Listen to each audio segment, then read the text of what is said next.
আসসালামু আলাইকুম। কুকিং স্টুডিওর আজকের আয়োজনে সবাইকে স্বাগতম জানাচ্ছি নতুন আরেকটি রেসিপি দেখার জন্য। আমার আজকের রেসিপি হচ্ছে এগ মেয়োনিজ স্যান্ডউইচ। এটাকে ভেজিটেবল এগ স্যান্ডউইচও বলতে পারেন, তবে যে নামেই ডাকা হোক না কেন এটা খেতে কিন্তু দারুণ মজা। বাচ্চাদের টিফিনে কিংবা বিকেলের নাস্তায় খুব সহজেই এই স্যান্ডউইচটা তৈরি করে পরিবেশন করতে পারেন। তাহলে চলুন এই এগ মেয়ো স্যান্ডউইচ তৈরির পুরো প্রস্তুত প্রণালীটি দেখে নেই। স্যান্ডউইচ তৈরি করার জন্য আমি প্রথমেই 2টি ডিমকে সেদ্ধ করে নিয়েছি। এরপর ডিমটা পুরোপুরি ঠান্ডা হয়ে যাওয়ার পর এটাকে ব্যবহার করব। অন্য একটি বড় বাটিতে এই ডিম 2টিকে নিয়ে একটি কাঁটা চামচের সাহায্যে ছোট ছোট করে কুচি করে নিচ্ছি। এই কাজটা আপনারা চাইলে হাত দিয়েও করতে পারেন। ডিমটাকে ঝুরঝুরে করে নিয়েছি। এবার এর মধ্যে ভেজিটেবল অ্যাড করছি। আমি এখানে হাফ কাপ গাজর কুচি করে কেটে নিয়েছি, তবে আমি হাফ কাপ গাজর এখানে ব্যবহার করব না। এই ডিমের মধ্যে 3 চামচ গাজর দিয়ে দিচ্ছি, তবে এখানে 3টি ডিম থাকলে হাফ কাপ গাজর ব্যবহার করা যাবে। এখানে শসা কুচি নিয়েছি হাফ কাপ।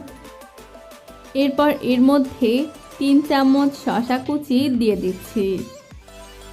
এখানে যে কোনো ধরনের সালাদই ব্যবহার করা যাবে, তবে গাইডলাইন হিসেবে আমারগুলোও ফলো করতে পারেন। লবণ দিয়ে দিচ্ছি স্বাদ মতো। এরপর 1 চামচ চিনি দিয়ে দিচ্ছি। চাইলে চিনির পরিমাণটা একটু বাড়িয়েও ব্যবহার করা যাবে। হাফ চামচ গোলমরিচের গুঁড়ো ব্যবহার করছি। এখানে সাদা কিংবা কালো গোলমরিচের গুঁড়ো ব্যবহার করবেন। এরপর 3 চামচ মেয়োনিজ এর মধ্যে দিয়ে দিব। বাড়িতেই কিন্তু খুব সহজেই মেয়োনিজ তৈরি করা যায়, আর এটার রেসিপিও আমার চ্যানেলে আপলোড করা আছে। আমি ডেসক্রিপশন বক্সে লিঙ্কটা দিয়ে দিব, চাইলে দেখে আসতে পারেন। সবশেষে 1 ফালি লেবু এর মধ্যে চিপে দিব, এতে করে ডিমের যে এক্সট্রা গন্ধ আছে সেটা চলে যাবে।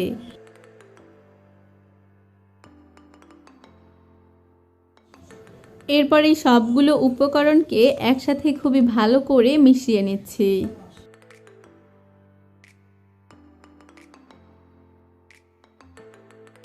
স্যান্ডউইচের জন্য ভিতরের সালাদটাও তৈরি করা হয়ে গেছে। এবার আমি আপনাদের স্যান্ডউইচটা তৈরি করে দেখাবো।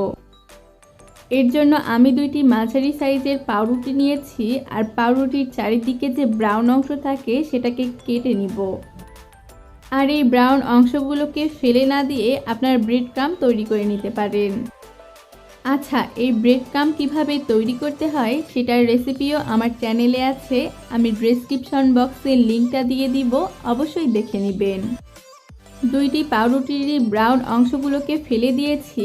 এবার আগে থেকে তৈরি করা সালাদটা একটি পাউরুটির মধ্যে নিয়ে নিচ্ছি। এই সালাদটা আপনারা আপনাদের ইচ্ছে মতো দিতে পারেন, তবে একটু বেশি দিলে খেতে বেশি ভালো লাগে। সালাদগুলোকে পাউরুটির চারিদিকেই খুব ভালো করে লাগিয়ে নিব। লাগিয়ে নেওয়ার পর অন্য একটি পাউরুটি দিয়ে এই পাউরুটির উপর ঢেকে দিচ্ছি।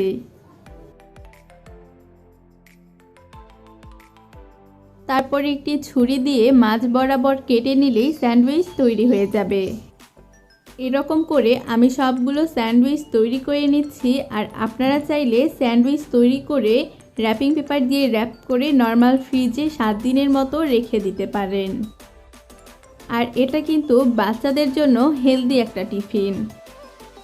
আশা করি আমার আজকের রেসিপিটি আপনাদের কাছে ভালো লেগেছে। রেসিপিটি ভালো লাগলে অবশ্যই একটি লাইক দিবেন। পাশাপাশি আমার চ্যানেলটি সাবস্ক্রাইব করে পাশে থাকা বেল বাটনটিতে ক্লিক করে আমাদের সাথেই থাকবেন। এতক্ষণ সময় দিয়ে আমার এই পুরো ভিডিওটি দেখার জন্য আপনাদের সবাইকে অসংখ্য ধন্যবাদ। সবাই ভালো থাকবেন, সুস্থ থাকবেন, আমার জন্য দোয়া করবেন। আল্লাহ হাফেজ।